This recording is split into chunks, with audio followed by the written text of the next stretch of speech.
All right, I am finally back with Circe. I am so sorry, y'all. It's been hectic and I didn't break up, but my glasses frames broke, so I don't know my glasses. So we're on chapter 21.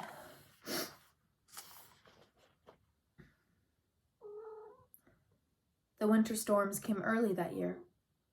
It rained in stinging drops that scarcely seemed to wet the ground. A stripping wind followed, tearing the leaves from the trees in a day. I had not been alone on my island in, I could not count, a century? 2? I had told myself that when he was away, I would do all the things I had set aside for 16 years. I would work at my spells from dawn until dusk, dig up roots and forget to eat, harvest the withy stems and weave baskets till they piled to the ceiling. It would be peaceful, the days drifting by, a time of rest.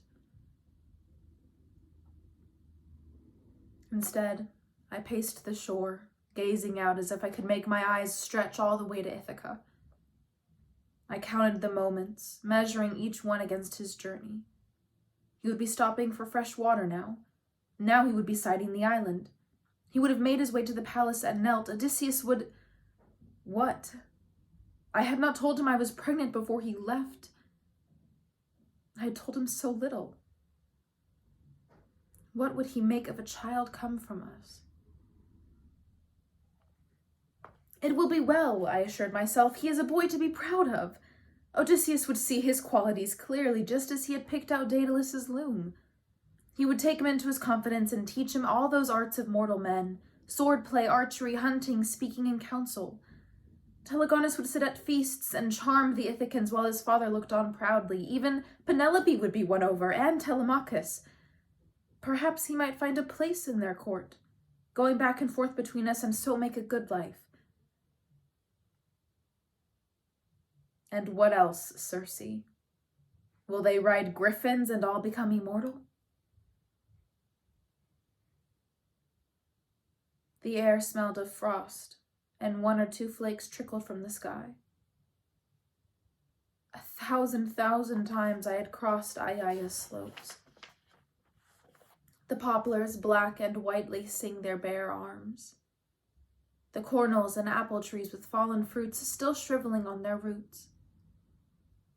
The fennel tall as my waist, the sea rocks white with drying salt.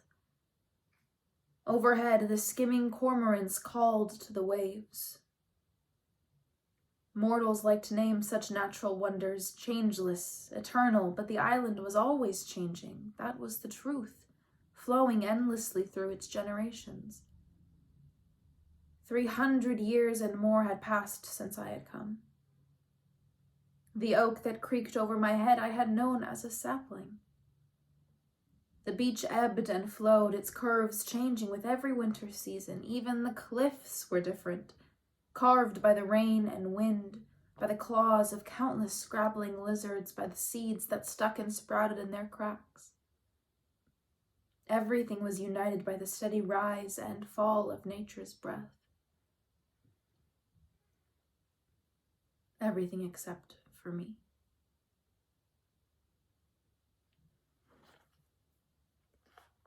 For 16 years, I had pushed the thought aside. Telegonus made it easy, his wild babyhood filled with Athena's threats, then the tantrums, his blooming youth, and all the messy details of life that he trailed behind him every day. The tunics that must be watched, the meals served, the sheets changed. But now that he was gone, I could feel the truth lifting its head. Even if Telegonus survived Athena, even if he made it all the way to Ithaca and back, still I would lose him. To shipwreck or to sickness, to raids or wars, the best that I could hope for would be to watch his body fail limb by limb. To see his shoulders droop, his legs tremble, his belly sink into itself. And at the last I would have to stand over his white-haired corpse and watch it fed to the flames. The hills and trees before me, the worms and lions, stones and tender buds, Daedalus's loom, all wavered as if they were a fraying dream. Beneath them was the place I truly dwelt, a cold eternity of endless grief.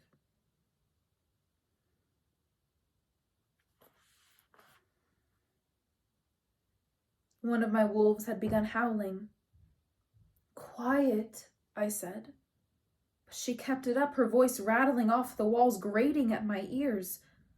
I had fallen asleep before the fire, my head on the hearth stones. I sat up bleary, skin printed with the pattern of my blanket.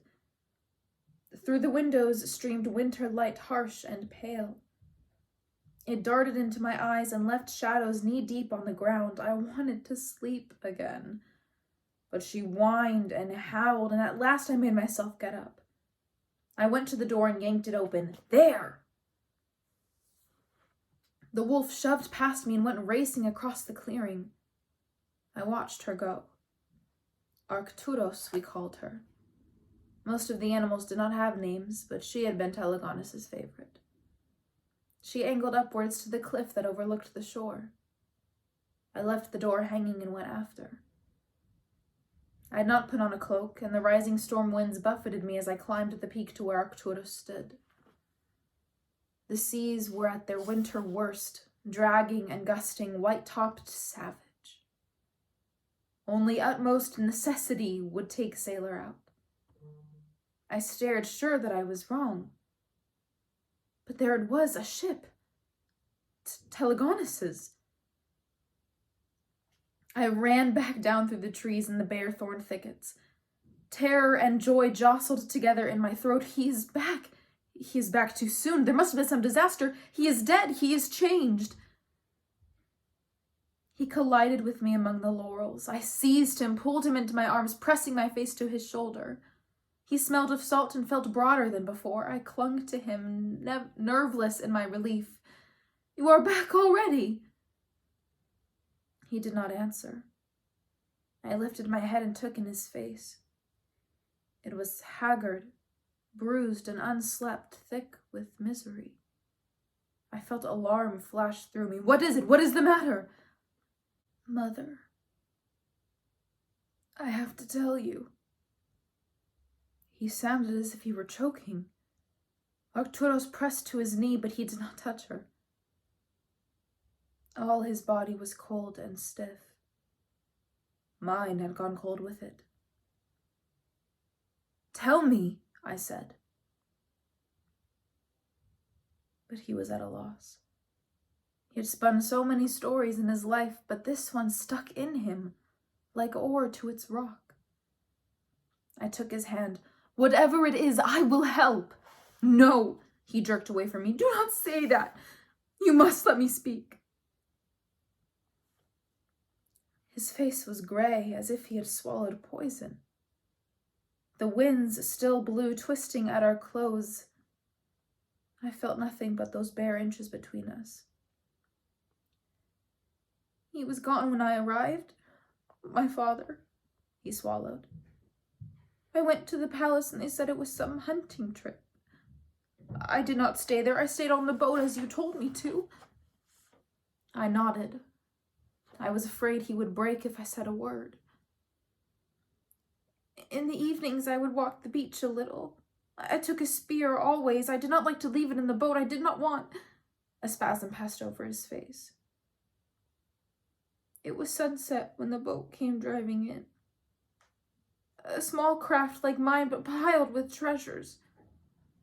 They flashed as the boat rocked in the waves. Armor, I think, and some weapons, bowls. Its captain threw down the anchor and jumped from the prow." He met my eyes. I knew. Even from that distance, he was shorter than I had thought he would be. His shoulders were broad as a bear's. His hair was all gray. He could have been any sailor. I cannot say how I knew. It was as if all this while my eyes had been waiting for just that shape. I knew the feeling.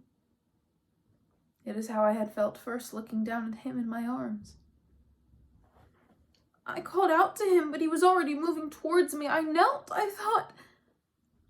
His fist was pressing against his chest as if he could press it through the skin. He mastered himself. I thought he knew me too, but he was shouting. He said I could not steal from him and raid his lands. He would teach me a lesson. I could imagine Telegonus' shock. He who had never been accused of anything in his life. He was running towards me. I said that he misunderstood. I had the permission of his son, the prince. It only made him angrier. I am ruler here, he said. The winds were scouring us, and his skin was rough with goose flesh. I tried to put my arms around him, but I might as well have embraced an oak. He stood over me. His face was lined and salt-stained. There was a bandage on his arm with the blood soaking through. He wore a knife at his belt. His eyes were distant, as if he knelt on that beach again. I remembered those scarred arms of Odysseus's, marked from 100 such shallow cuts. He liked fighting at close quarters. Taking blows on your arms, he said, was better than taking them in your guts. He smiled in the dark of my room. Those heroes. You should see the look on their faces when I run straight for them. He told me to put down my spear. I told him I could not, but he just kept shouting that I must set it down, then he grabbed for me. The scene bloomed in my mind. Odysseus with his bare shoulders, his corded legs, lunging at my son whose beard was not yet grown. All those stories I had hidden from him leapt into my mind. Of Odysseus beating the fractious Thersites into unconsciousness. Of all the times contrary Eurylochus bore black eyes and a lumpen nose, Odysseus had endless patience for Agamemnon's caprice, but with those beneath him he could be harsh as winter's storms. It made him weary all the ignorance in the world. So many stubborn wills that must be harnessed again and again to his purpose, so many foolish hearts that had to be led daily away from their hopes to his. No mouth could carry all that persuasion. There must be shortcuts, and so he found them. It might even have been a pleasure of sorts to squash some little complaining soul who dared to stand in the way of the best of the Greeks. And what would the best of the Greeks have seen looking at my son? A sweet temper without fear, a young man who had never bent to another's will in his life. I felt like an overdrawn rope unbearably tight. What happened? I ran for the palace. They could tell him I meant no harm, but he was so fast, Mother. Odysseus' short legs were deceptive. His speed was second only to Achilles's. At Troy, he had won all the foot races. At wrestling, once he had tripped up Ajax. He grabbed the spear and yanked me back. The leather sheath flew off. I was afraid to let go. I was afraid that...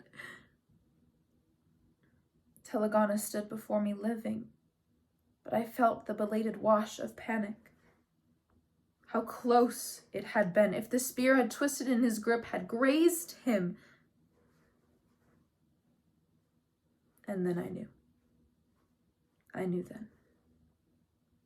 His face like a burnt-out field, his voice cracked with grief. I shouted that he must be careful. I told him, Mother. I said, don't let it touch you, but he wrenched it away from me. It was just the barest scratch, the tip against his cheek. Trigon's tale. The death I had put into his hand. His face just stopped. He fell. I lifted him. I tried to wipe the poison away, but there was not even a wound. I will take you to my mother, I said, and she will help. His lips were white. I held him. I am your son, Telegonus, born from the goddess Circe. He heard. I think he heard. He looked at me before. was gone.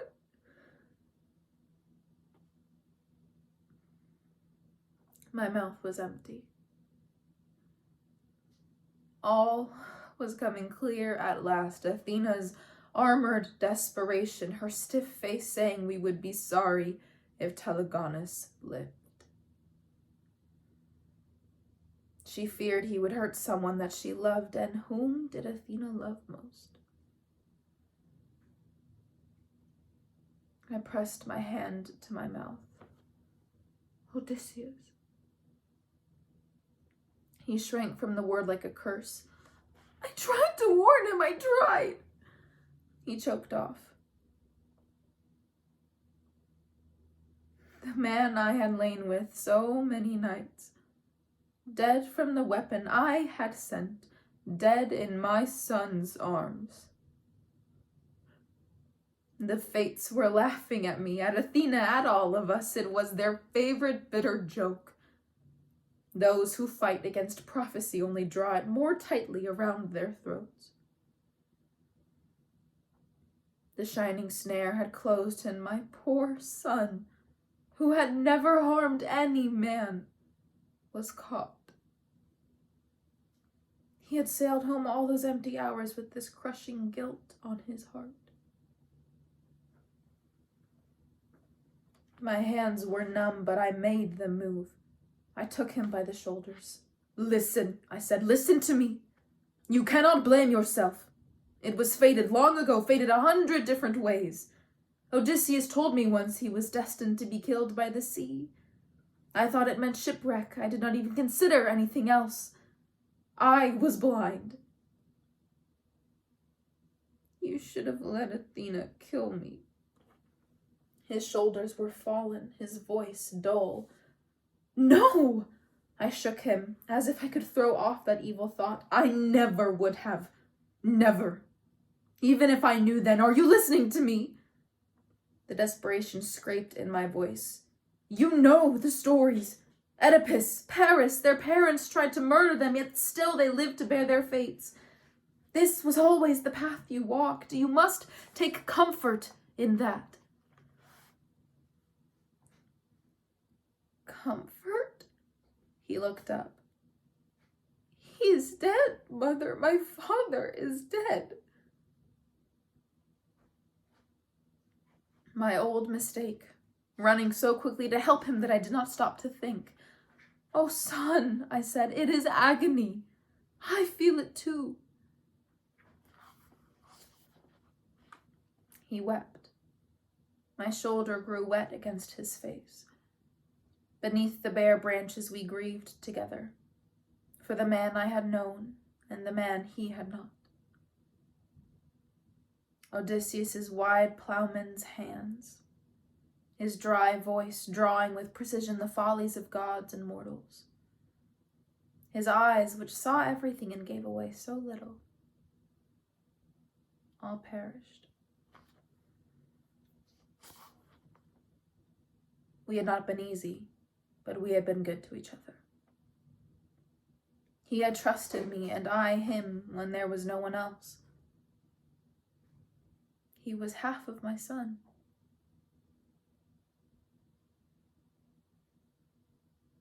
After a little time, he drew back. His tears had slowed, though I knew they would come again. I had hoped. He trailed off, but the rest was clear. What do children always hope? To make their parents shine with pride. I knew how painful the death of that hope could be. I put my hand to his cheek. The shades in the underworld learned the deeds of the living. He will not hold a grudge. He will hear of you. He will be proud. Around us, the trees shook. The wind had changed directions. My Uncle Boreas, breathing his chill over the world. The underworld, he said. I did not think of that. He will be there. When I die, I will be able to see him. I will be able to beg forgiveness. Then we will have all the rest of time together. Will we not? His voice was vivid with hope. I saw the picture of it in his eyes. The great captain walking to him across the fields of asphodel. He would kneel on smoky knees, and Odysseus would gesture him up. They would dwell side by side in the house of the dead. Side by side, where I could never go. The grief of it was climbing my throat, threatening to swallow me. But I would have touched crippling poison for him. Could I not say those simple words to give him a crumb of comfort? So you will, I said. His chest heaved, but he was calming. He rubbed the stains from his cheeks. You understand why I had to bring them. I could not leave them after what I did, not when they asked to come. They are so weary in mourning, too. I was weary myself, overwatched, buffeted by wave upon wave. Who? The queen, he said, and Telemachus. They are waiting in the boat. The branches tilted around me. You brought them here? He blinked at the sharpness of my voice. Of course. They asked me to. There was nothing left for them on Ithaca. Nothing left? Telemachus is king now and Penelope dowager queen. Why would they leave? He was frowning. That is what they said. They said they needed help. How could I question them? How could you not? My pulse was beating in my throat.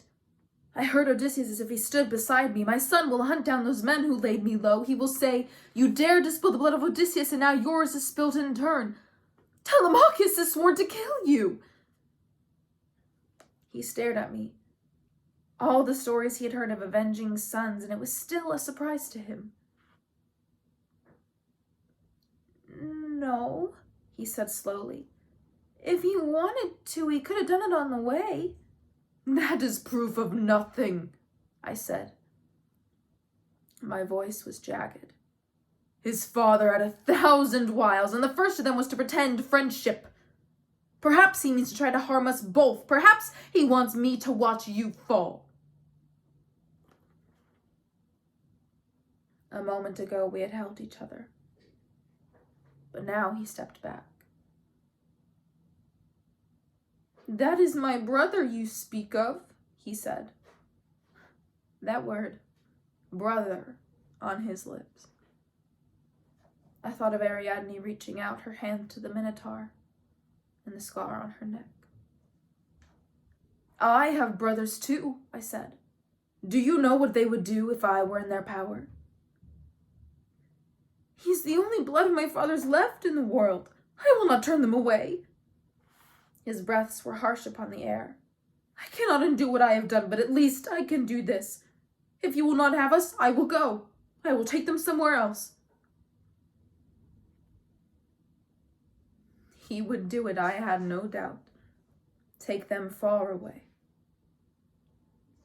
We stood on his father's tomb, yet still we fought that same old fight.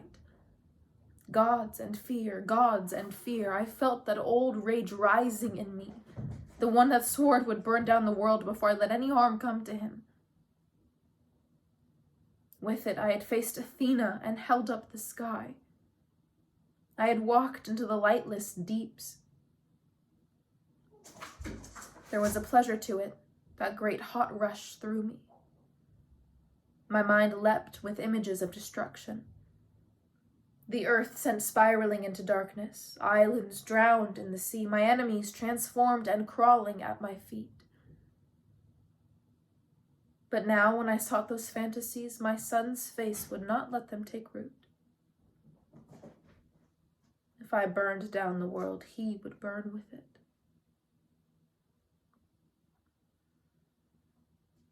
I breathed, letting the salt air fill me. I did not need such powers, not yet. Penelope and Telemachus might be clever, but they were not Athena, and I had held her off for 16 years. They overreached if they thought to harm him here. The spells were still in place that protected him on the island. His wolf never left his side. My lions watched from their rocks, and here I stood, his witch mother. Come then, I said. Let us show them Ayaya.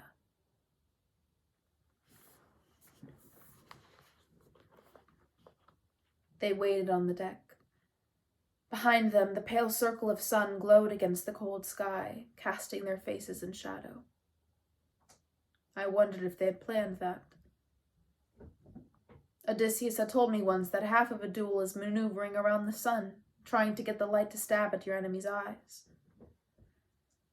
But I was the blood of Helios, and no light could blind me. I saw them clear. Penelope and Telemachus. What would they do, I wondered, half giddily? Kneel? What is the proper greeting for the goddess who bore a child with your husband? And if that child then brings about his death?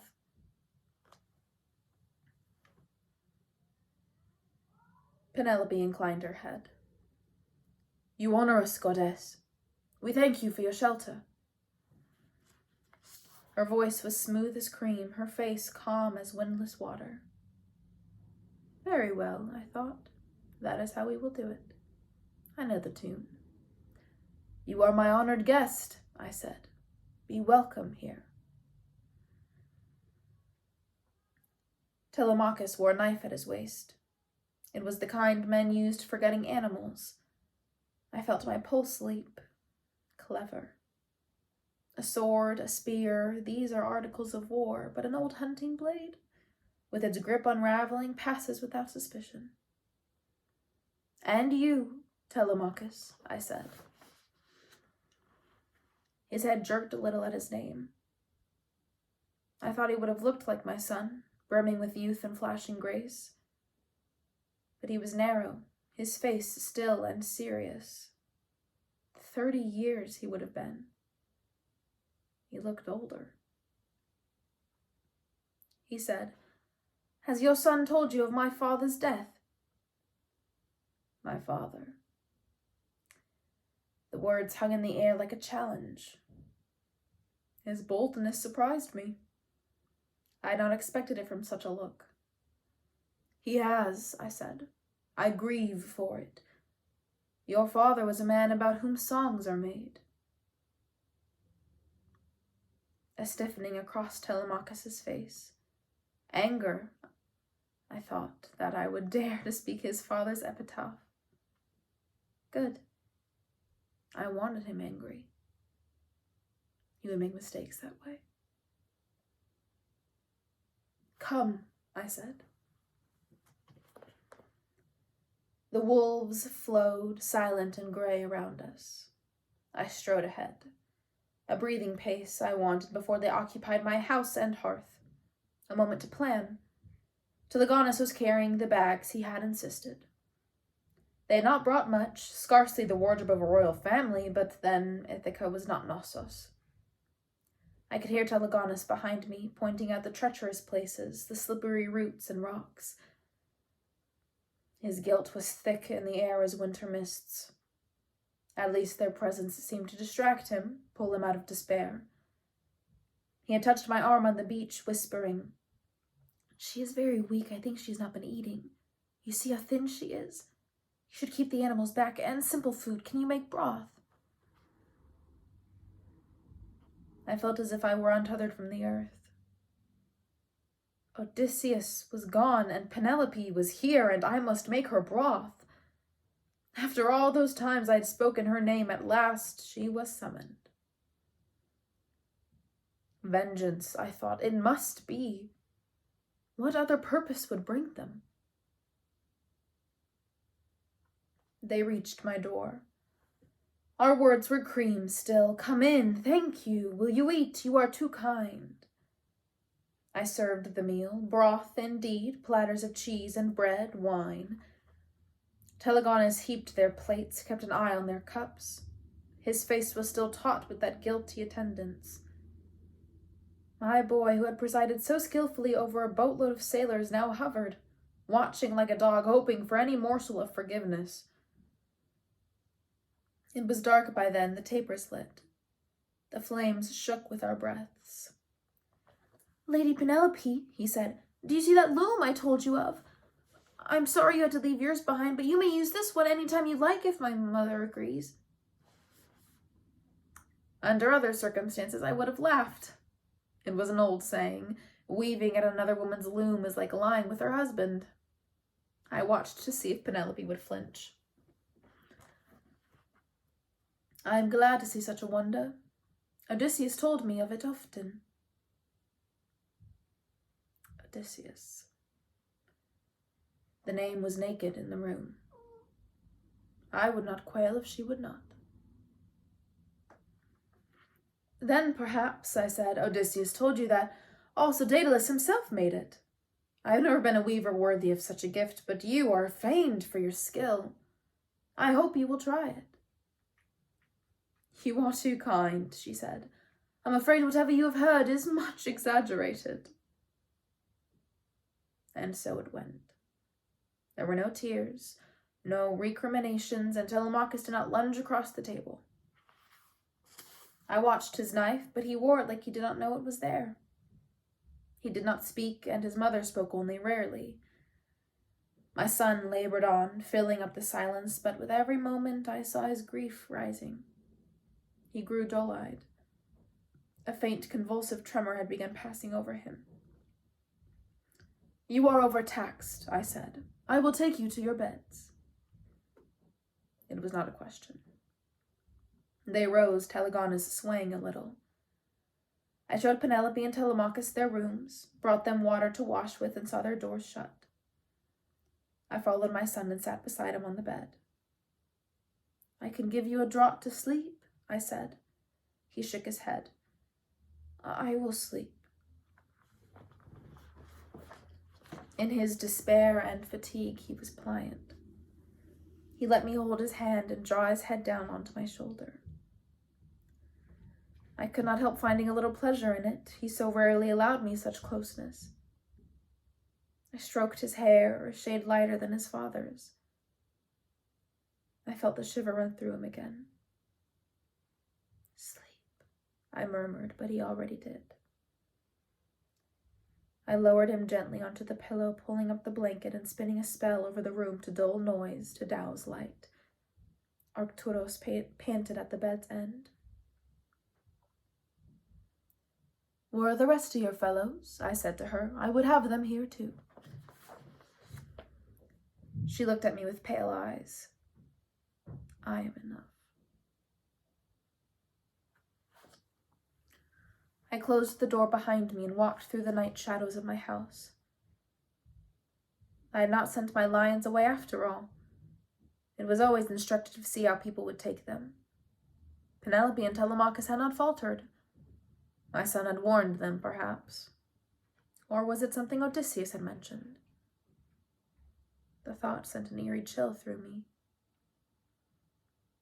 I listened as if I might hear an answer from their rooms. The house was still.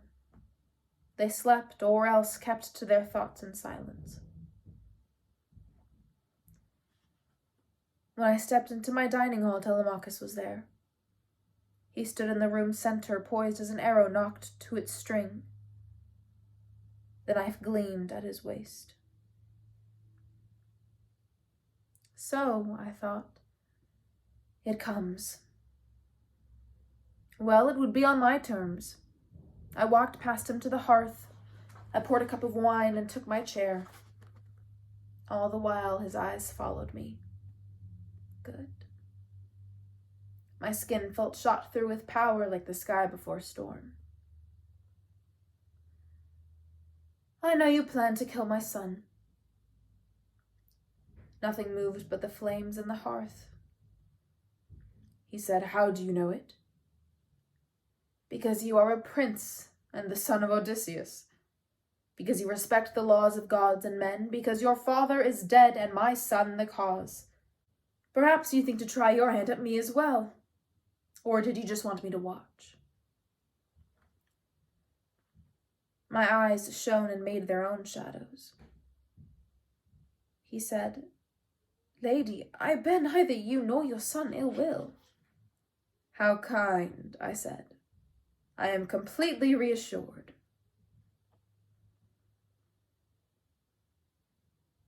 His muscles were not a warrior's, bunched and hardened. He had no scars or calluses I could see. But he was a Mycenaean prince, honed and supple, trained to combat from his cradle. Penelope would have been scrupulous in his rearing.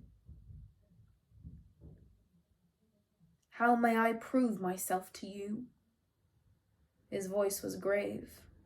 He mocked me, I thought. You cannot. I know a son is bound to avenge his father's murder.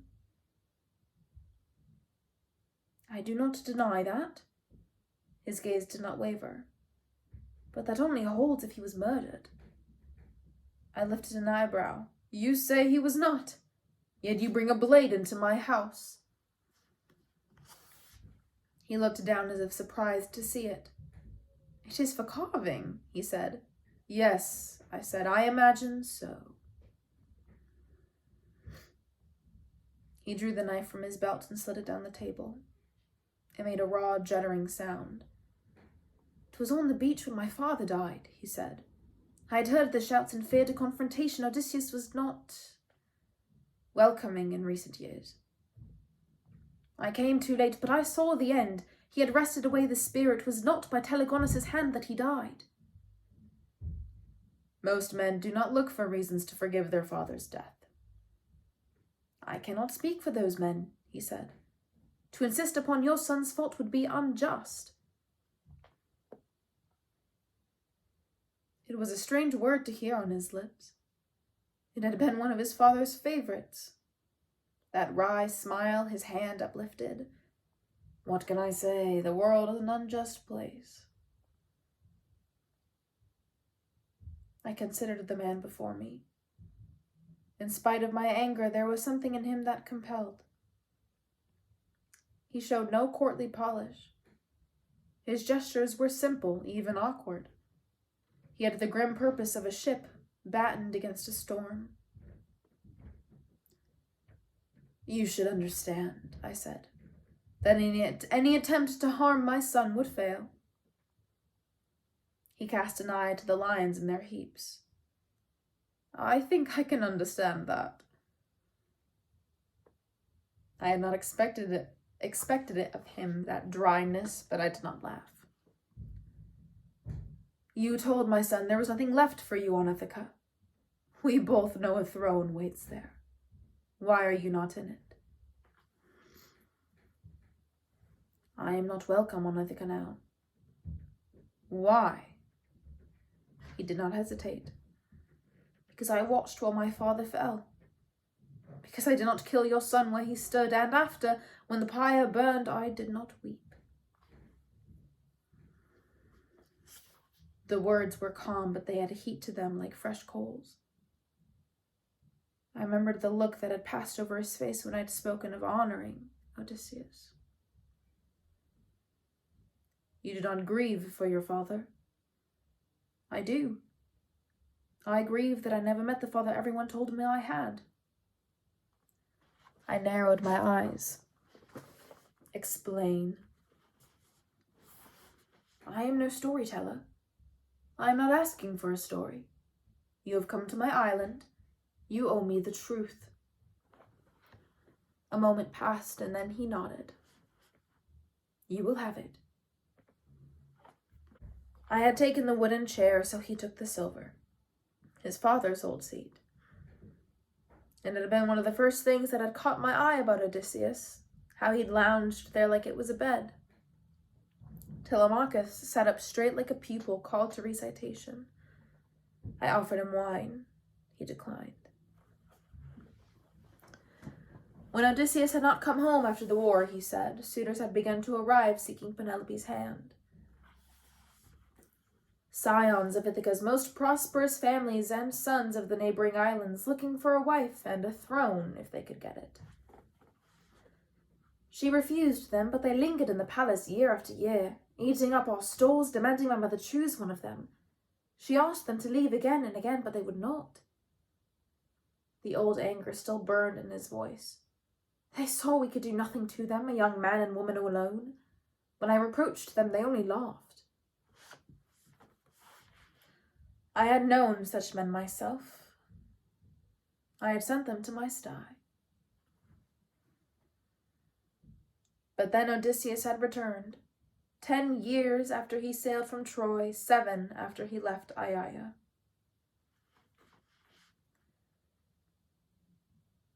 He came in disguise as a beggar and revealed himself only to a few of us.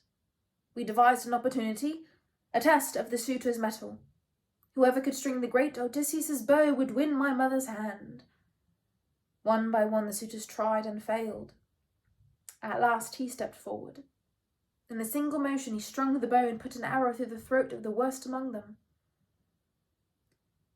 I had been frightened above those men for so long, but they felt to him like grass before the scythe. He killed them all. The man of war, honed by 20 years of strife. The best of the Greeks after Achilles, wielding his bow once more. Of course they had not stood a chance. They were green boys, overfed and spoiled. It made a good tale. The suitors, lazy and cruel, besieging the faithful wife, threatening the loyal heir. They had earned their punishment by all the laws of gods and men, and Odysseus came like death himself to deal it, the wronged hero making the world right. Even Telegonus would have approved of such a moral. Yet somehow it was a queasy vision for me. Odysseus, waiting heart-deep in the halls he had dreamed of so long. The next day the suitors' fathers came. They were all men of the island. Nicanor, who kept the largest herds of goats, Agathon with his carved pine staff, Eupeithes, who used to let me pick pears from his orchard. He was the one who spoke. He said, "Our sons were guests in your home and you killed them. We seek reparation." "Your sons were thieves and villains," my father said. He gestured and my grandfather threw his spear. Eupeithes' face burst open, scattering the dust with his brains. My father ordered us to kill the rest, but Athena descended. So Athena had come back to him at last. She declared the feud finished. The suitors had paid a fair price, and there would be no more bloodshed. But the next day the fathers of his soldiers began to come. "Where are our sons?" they wanted to know. "We have waited 20 years to welcome them home from Troy." I knew the stories Odysseus would have to tell them. Your son was eaten by a cyclops. Your son was eaten by Scylla. Your son was torn to pieces by cannibals. Your son got drunk and fell from a roof. His ship was sunk by giants while I fled. Your father still had crew when he sailed from my island. Did none of them survive? He hesitated. You do not know? Know what? But as I spoke, my mouth went dry as Aiaia's yellow sands. In the wildness of Telegonus' childhood, I had had no time to fret for what was out of my hands. But I remember Tiresias' prophecy as clearly as if Odysseus had just spoken it.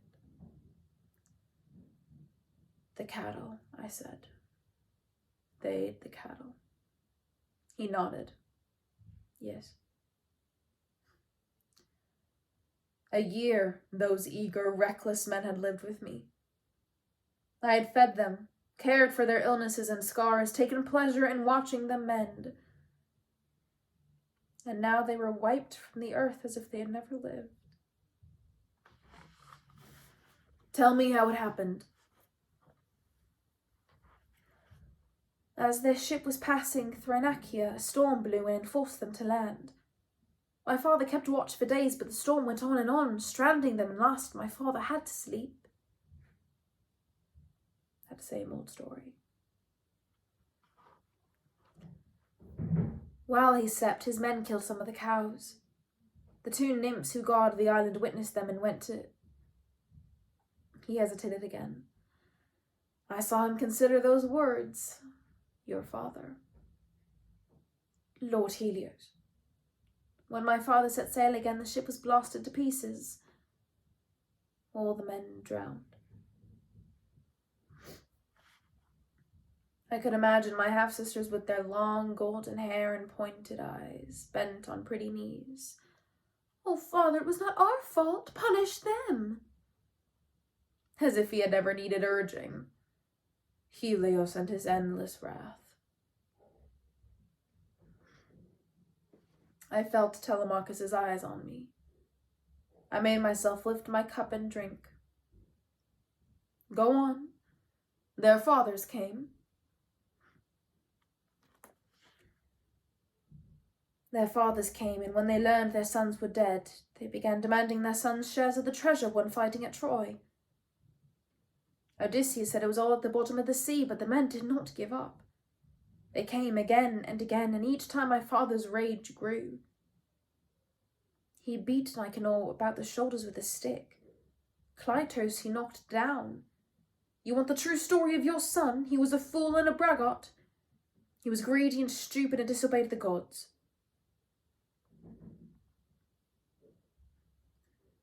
It was a shock to hear such blunt words put into Odysseus's mouth. There was a piece of me that wanted to object, say that it didn't sound like him. But how many times had I heard him praise such tactics? The only difference was how plainly Telemachus put it. I could imagine Odysseus sighing and holding out his empty hands. Such is the commander's lot. Such is the folly of humanity. Is it not our human tragedy that some men must be beaten like donkeys before they will see reason?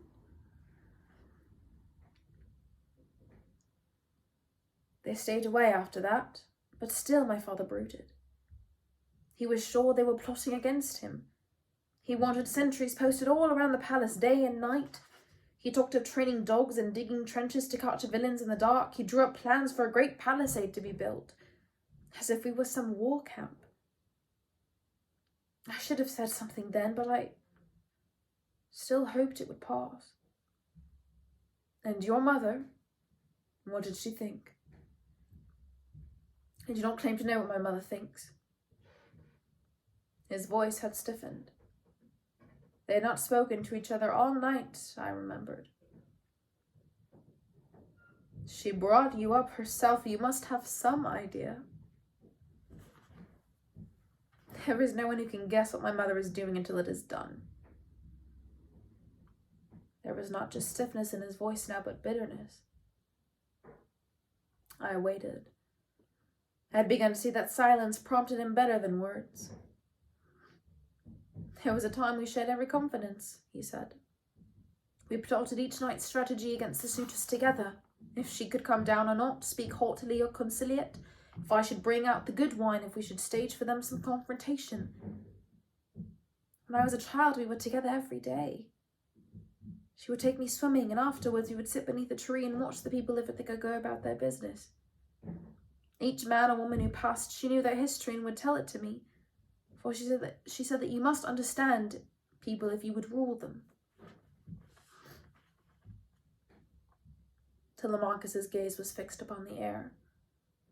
The firelight picked out a crook in his nose I had not noticed before. An old break. Whenever I fretted for my father's safety, she would shake her head. Never fear for him. He is too clever to be killed, for he knows all the tricks of men's hearts and how to turn them to his advantage. He will survive the war and return home again. And I was comforted, for what my mother said always came to pass. A true maid beau, Odysseus had called her. A fixed star, a woman who knew herself. I asked her how she did it once, how she understood the world so clearly. She told me that it was a matter of keeping very still and showing no emotions, leaving room for others to reveal themselves. She tried to practice with me, but I made her laugh. You are as secret as a bull hiding on a beach, she said. It was true, Telemachus was not secret. The pain was drawn clear and precise across his face. I pitied him. But if I were honest, I envied him as well. Telegonus and I never had such closeness to lose.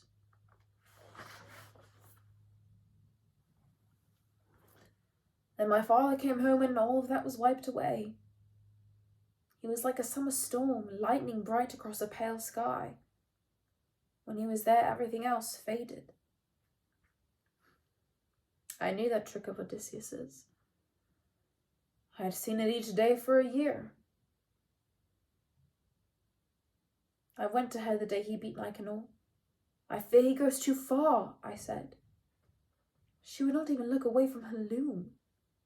All she would answer was that we must give him time. And did it help? No. When my grandfather died, he blamed Nicanor. The gods know why. He shot him with his great bow and threw the body on the beach for the birds to eat. The only thing he talked of by then was conspiracy, how the men of the island were gathering arms against him, how the servants were colluding in treacheries.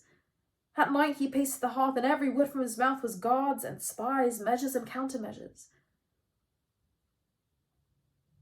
Were there such treacheries?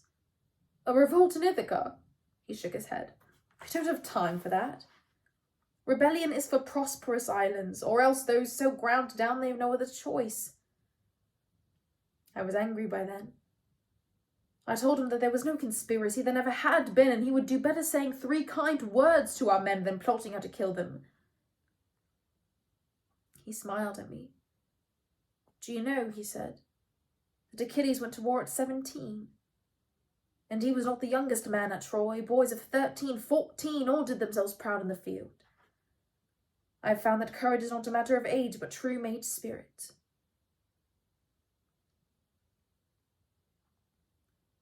He did not imitate his father, not exactly. Yet the rhythm of the speech caught Odysseus' confidential, luring mildness. My father meant I was a disgrace, of course. A coward. I should have fought off those suitors single-handedly. Was I not 15 when they first came? I should have been able to shoot his great bow, not just string it. At Troy I would not have lived a day. I could see it. The smoky fire and the tang of old bronze, the must of pressed olives, and Odysseus expertly wrapping his son with shame. I told him we were on Ithaca now. The war was finished and everyone knew it but him. He dropped his smile. He said, "You are a traitor. You wish for me to die so you can take my throne. Perhaps you even think to speed me along." Telemachus' voice was steady, nearly expressionless, but his knuckles showed white on the chair's arm. I told him that he was the one who shamed our house. He could boast all he liked of the war, but all he had brought home was death. His hands would never be clean again, and mine would not be either, for I had followed him into this lake of blood, and I would be sorry for it all my days. It was finished after that.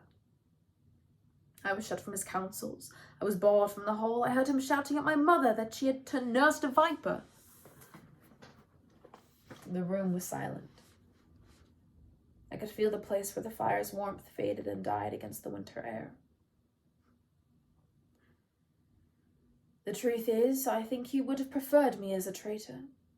At least then I would have been a son he could understand. I had been watching him as he talked for his father's mannerisms, those tricks that were as indivisible from Odysseus as tides from the ocean. The pauses and smiles, the dry voice and deprecating gestures, all wielded against the listener, to convince, to tease, and most of all to mitigate. I had seen none. Telemachus took his blows straight on.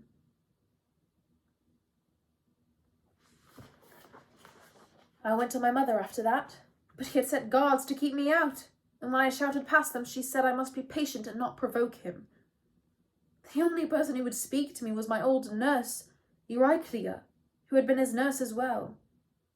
We sat by the fire chewing our fish to paste. He was not always like this, she kept telling me, as if that changed anything. She meant well, but she did not understand. This man of rage was all the father I had. She died not long after, but my father did not stay to watch her pyre burn. He was tired of living amongst ashes, he said. He set out on a skiff and came back months later with gold belts and cups and a new breastplate and splashes of dried blood on his clothes. It was the happiest I'd ever seen him. But it did not last.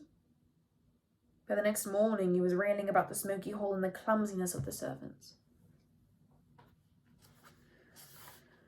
I had seen him in such moods. Every petty defect of the world enraged him, all the waste and stupidity and slowness of men, and all the irritants of nature, too, biting flies and warping wood and the briars that ripped his cloak. When he had lived with me, I'd smoothed all those things away, wrapping him in my magic and divinity.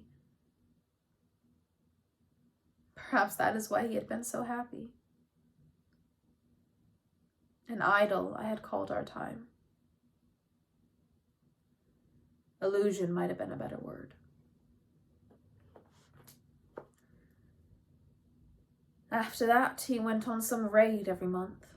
Reports came back scarcely believable. He had taken a new wife, the queen of some inland kingdom. He ruled there happily among the cows and barley. He wore a golden circlet and feasted till dawn and ate boars whole and roared with laughter. He had fathered another son. His eyes were Odysseus's. The shape and color, even the intensity. But the expression.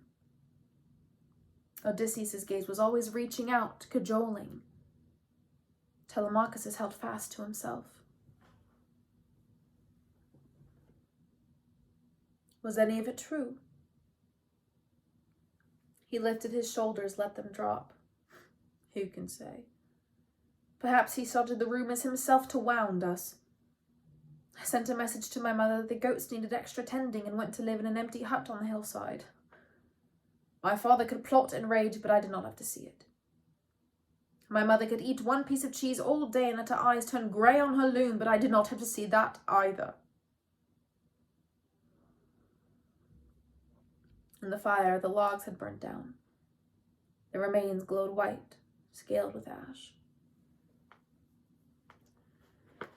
Into such miseries your son came, bright as a sunrise, sweet as ripe fruit. He carried that silly-looking spear and gifts for us all, silver balls and cloaks and gold. His face was handsome and his hopes crackled loud as a fire. I wanted to shake him. I thought, when my father returns, this boy will learn that life is not as a bard's song. And so he did.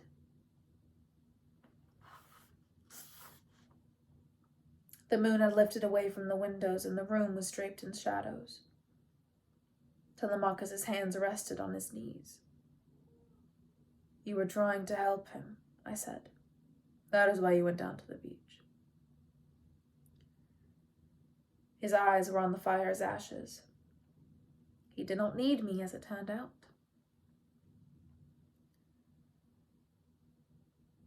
I used to imagine Telemachus so often. As a quiet boy keeping watch for Odysseus, as a burning youth bearing vengeance across land and sea. But now he was a man, and his voice was dull and drained. He was like those messengers who run great distances with news for kings. They gasp out their words, then fall to the ground and do not rise. Without thinking, I reached across and laid my hand on his arm. You are not your blood. Do not let him take you with him.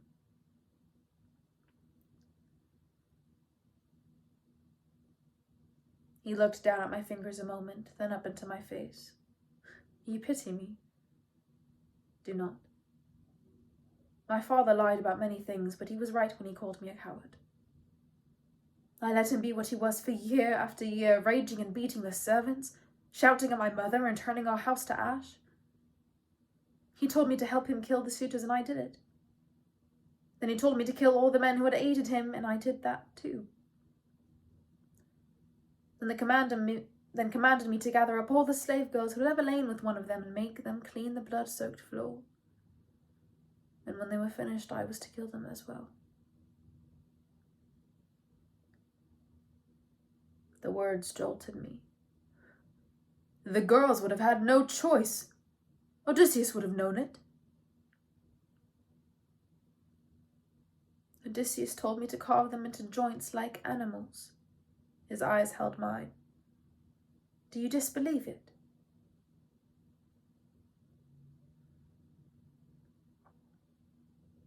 It was not one story that I thought of, but a dozen. He had always loved his vengeances. He had always hated those he thought betrayed him. Did you do as he said? No, he said. I hanged them instead. I found 12 lengths of rope and tied to 12 knots. Each word was like a blade he thrust into himself. I had never seen it done, but I remembered how in all the stories of my childhood the women were always hanging themselves. I had some thought that it must be more proper. I should have used the sword instead. I have never known such ugly, drawn-out death. I will see their feet twisting for the rest of my days. Good night, Lady Circe. He picked his knife up from my table and was gone.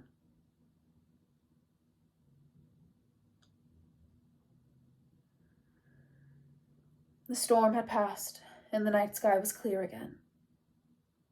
I walked, wanting to feel the new washed breeze on my skin, the earth crumbling softly beneath my feet to shake off that ugly image of twitching bodies.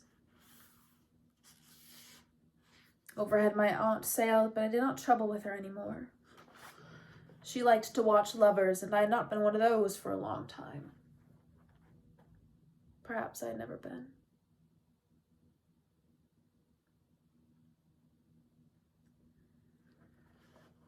I could imagine Odysseus' face as he killed those suitors, man by man by man.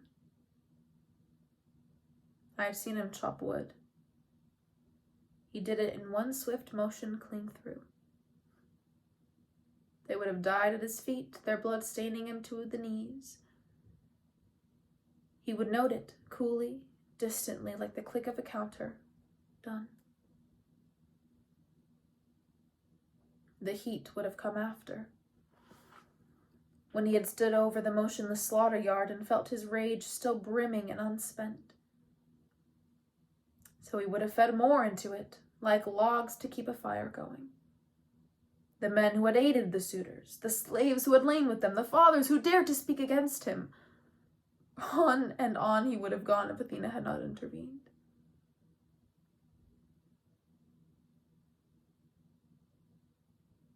And what of me?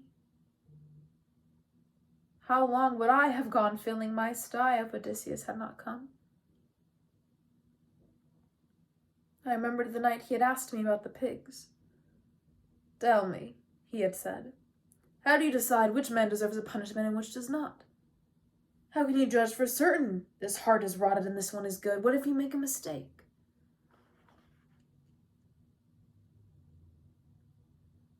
I had been warmed that night by wine and fire, lured by the flush of his regard. Let us consider, I said, a boatload of sailors. Among them some are undoubtedly worse than others. Some exult in rape and piracy, but others are newly come to it and scarcely have their beards. Some would never imagine robbery except that their families are starving. Some feel shame after, some do it only because their captain commands it and because they have the crowd of other men there to hide among. And so, he said, which do you change and which do you let go? I changed them all, I said. They have come to my house. Why should I care what is in their hearts? He had smiled and lifted his cup to me. Lady, you and I are in accord.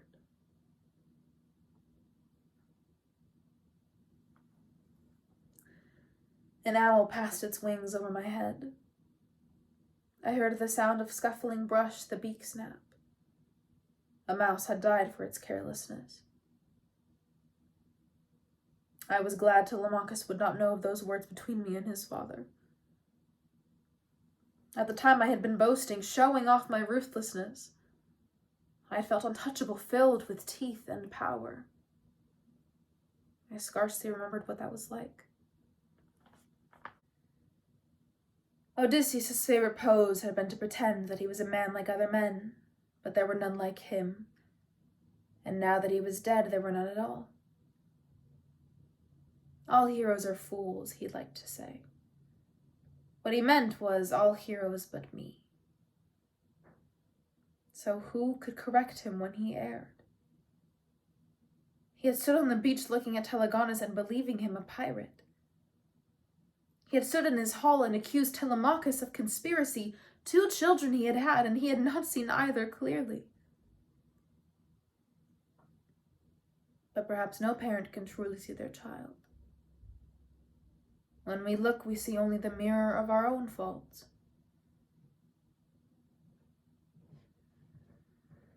I was in the cypress grove by then.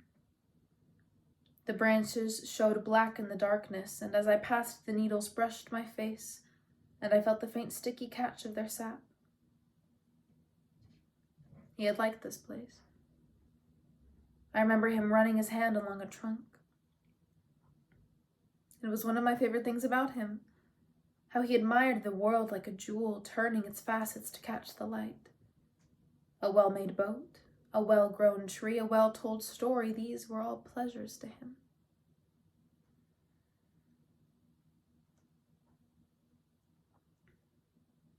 There were none like him, yet there was one who had matched him, and now he slept in my house. Telemachus was no danger, but what of her? Was she plotting to open my son's throat even now to carry out her vengeance? Whatever she tried, my spells would hold. Not even Odysseus could talk his way past witchcraft. He had talked his way past the witch instead.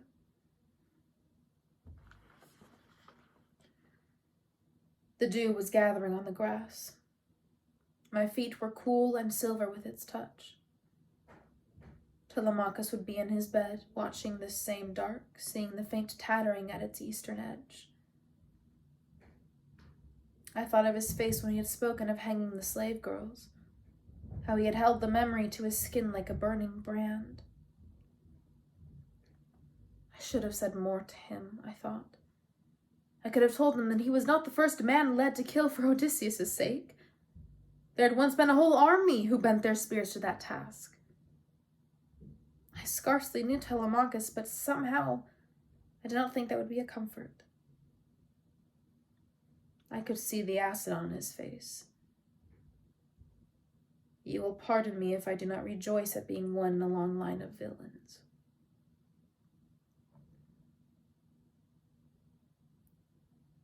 Of all the sons in the world, he was not the one I would have guessed for Odysseus. He was stiff as a herald, blunt to the point of rudeness.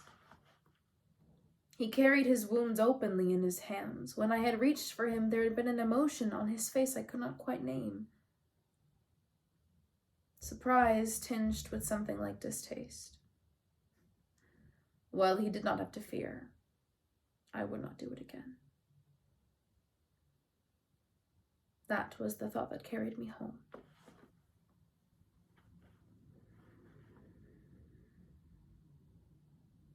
I watched the sun rise at my loom.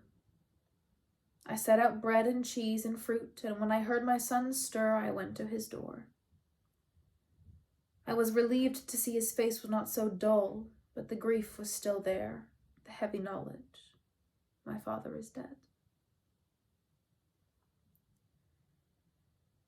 He would wake up with that thought for a long time, I knew. I spoke with Telemachus, I said. You are right about him. He lifted his eyebrows. Did he think me incapable of seeing what was before my eyes? Or only of admitting it? I am glad you think so, he said. Come, I have put breakfast out, and I think Telemachus is waking. Will you leave him alone with the lions? You're not coming? I have spells to cast. I did not, really. I went back to my room and listened to them talking about the boat, the food, the most recent storm, the tonic of ordinary things. Telegonus suggested they go out and drag the boat back to the cave. Telemachus agreed. 2 sets of feet upon the stone, and the door swung closed. Yesterday I would have thought myself mad to send them off together. Today it seemed like a gift to my son. I felt a pang of embarrassment. Telemachus and Telegonus. I knew how it looked to have named my son that, like a dog who scratches outside a door when it cannot come in. I wanted to explain that I never thought they would know each other, that his name had been intended for me alone, born far away, it meant. From his father, yes, but also from mine. From my mother and Oceanus, from the Minotaur and Pasiphae and Aeetes. Born for me, on my island of Aiaia. I would make no excuses for it. I had retrieved the spear yesterday, and now it leaned against the wall of my room. I lifted the leather sheath. The raised tail looked even stranger on land, spectral and ragged. I turned it, catching the light on the infinitesimal beads of venom that crowned each feathered tooth. I must return it, I thought. Not yet. From down the hall, another stirring. I had thought of all those men and women over the years, spilling their secrets while Penelope carefully gathered them up. I pulled the leather sheath back over the spear and opened my shutters. Outside was a beautiful morning, and on the wind were the first hints of what would soon ripen into spring. The knock upon my door came, as I guessed it would.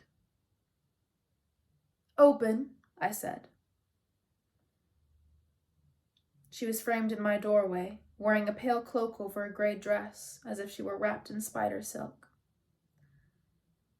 "I come to say that I am ashamed. I did not speak of my gratitude yesterday, as I should have. I do not mean only for your hospitality now. I mean also for your hospitality to my husband." It was impossible to tell, in that mild voice of hers, if the comment was pointed. If it were, I suppose she were entitled. She said, "He told me how you helped him on his way. He would not have survived without your advice. You give me too much credit. He was wise." "Sometimes," she said. Her eyes were the color of mountain ash. "Do you know that after he left you, he landed with another nymph, Calypso? She fell in love with him and hoped to make him her immortal husband. 7 years she stayed him on her isle, draping him in divine fabrics, feeding him delicacies. He did not thank her for it. No. He refused her and prayed to the gods to free him. At last they forced her to let him go. I did not think I imagined the trace of satisfaction in her voice. When your son came, I thought perhaps he was hers, but then I saw the weave of his cloak. I remembered Daedalus's loom. It was strange how much she knew of me, but then I knew about her too. Calypso fawned over him, and you turned his men to pigs. Yet you were the one he preferred. Do you think that strange?" "No," I said. It was nearly a smile. "Just so." "He did not know about the child." "I know," she said. "He would never have kept that from me." That was pointed. "I spoke with your son last night," I said. "Did you?" I thought I heard a flicker of something in her voice. "He explained to me why you had to leave Ithaca. I am sorry to hear it." "Your son was kind to bring us away." Her eyes had found Trigon's tail. Is it like a bee's venom that stings only once? Or like a snake? It could poison 1,000 times and more. There is no end to it. It was meant to stop a god. Telegonus told us that you faced the great lord of stingrays himself. I did. She nodded a private gesture, as if in confirmation. He told us that you took further precautions for him as well, that you cast a spell over the island, and no god, not even Olympians, can pass. Gods of the dead may pass, I said, no others. You are fortunate, she said, to be able to summon such protections. From the beach came faint shouts, our sons moving the boat. I am embarrassed to ask this of you, but I did not bring a black cloak with me when we left. Do you have one I might wear? I would mourn for him. I looked at her, as vivid in my doorway as the moon in the autumn sky. Her eyes held mine, gray and steady. The light slanted through the window, pulling warm on our bare feet. It is a common saying that women are delicate creatures. Flowers, eggs, anything that may be crushed in a moment's carelessness. If I had ever believed it, I no longer did. No, I said, but I have a yarn and a loom. Come. And that's the end of the chapter.